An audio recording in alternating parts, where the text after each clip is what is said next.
Mariing tiniyak ni Pangulong Ferdinand Bongbong Marcos Jr. na hindi kailanman palalampasin ang kahit anong pambabastos sa soberanya ng Pilipinas. Sa ika-127th anniversary ng Philippine Navy sa Subic, binigyan diin ni PBBM ang pangakong ipagtatanggol ang karagatang sakop ng bansa alinsunod sa international law. Walang isusuko, walang papabayaan. Yan ang mariing pahayag ng Pangulo kasabay ng pagbiday niya ng lakas ng Philippine Navy sa gitna ng tensyon sa rehiyon. Sa parehong okasyon, pinangunahan ni Marcos ang pagbabasbas at pagsabak sa serbisyo ng dalawang bagong barko ng Navy, BRP Miguel Malvar at BRP Albert Magini, bilang bahagi ng tuloy-tuloy na modernisasyon ng Armed Forces.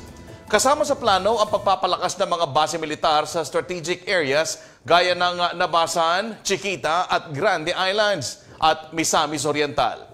Layunin ng pamahalaan ng isang future-ready at matatag na hukbong dagat. Ang tema ng anibersaryo, Addressing Challenges, Promoting Regional Stability and Strengthening Maritime Security.